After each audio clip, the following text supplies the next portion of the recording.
नमस्कार, जय माता दी। आज हम बात कर रहे हैं मां गौरी के उपासना,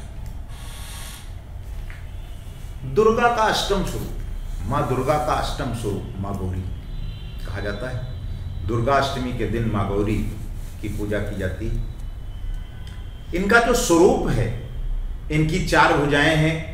दाहिने ओर ऊपर वाला हाथ अभय मुद्रा में रहता है, वहीं नीचे वाला हाथ में मां त्रिशूल धारण करती हैं। बाईं के ऊपर वाले हाथ में डमरू रहता है, तो नीचे हाथ पर मुद्रा में रहता है। महागौरी का पूजन करने से समस्त पापों का क्षय होकर चेहरे की कांति बढ़ती है और शुभ फल प्राप्त होता है। मां महागौरी के वस्त्र सफेद रंग के हैं और सभी आभूषण भी श्वेत हैं। इनका वाहन वृषभ है, अर्थात बैल है।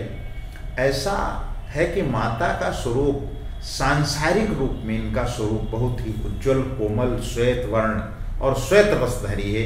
देवी महागौरी को गायन संगीत प्रिय और वो सफेद वृषभ यानी बैल पर सवार हैं। माँ का दाहिना हाथ अभय मुद्रा में है, नीचे वाला हाथ शक्ति का प्रतीक त्रिशूल है, बाएं हाथ में शिव का प्रतीक डमरू और हाथ में भक्तों को अभय दे रहा है। माँ के ऊपर डमरू होने के कारण उनको शिव का स्वरूप भी एक बार कहा जाता है। माँ का ये स्वरूप बेहद शक्ति और दृष्टिगत है। अगर हम भोग और प्रसाद की बात करें तो अष्टमी तिथि के दिन माँ गौरी को नारियल या नारियल से बनी चीजों का भोग लगाया जाता है। भोग लगाने के बाद नारियल को ब्राह्मणों को देते हैं और प्रसाद स्वरूप भक्तों को बांटते हैं। जो जातक आज के दिन कन्या पूजन करते हैं वो हलवा, पूड़ी, सब्जी और चने का प्रसाद माता को लगाते हैं और कन्या पूजन करते हैं। कुछ लोग नवमी के दिन भी कन्या पूजन करते हैं, लेकिन अष्टमी के दिन कन्या पूजन करना श्रेष्ठ रहता है। कन्याओं की संख्या 9 हो अत्युत्तम है। कन्याओं की उम्र 2 वर्ष से ज्यादा व 10 वर्ष से अधिक। भक्तों को माता का पूजन करते समय गुलाबी रंग के वस्त्र पहनना चाहिए, क्योंकि गुलाबी रंग प्रेम का प्रतीक माना जाता है। इससे परिवार के सदस्यों के बीच आपसी प्रेम बढ़ता है और ये परिवार में प्रेम के धागों को गूंथ कर रखता है। मां गौरी की पूजा से जागृत होता है सोमचक्र। देवी भागवत पुराण में बताया गया है कि मां के 9 रूपों और 10 महाविद्या सभी आदिशक्ति के अंश और स्वरूप हैं, लेकिन महादेव के साथ उनकी अर्धांगिनी के रूप में महागौरी हमेशा विराजमान है।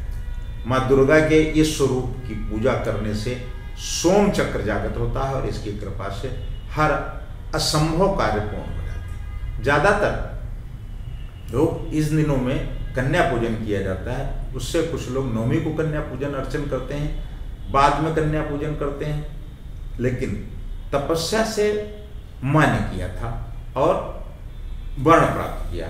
मां गौरी ने अपनी तपस्या से गौर वर्ण प्राप्त किया। उत्पत्ति के समय यह 8 वर्ष की थी, इसलिए इन्हें नवरात्र में 8वें दिन पूजा जाता है।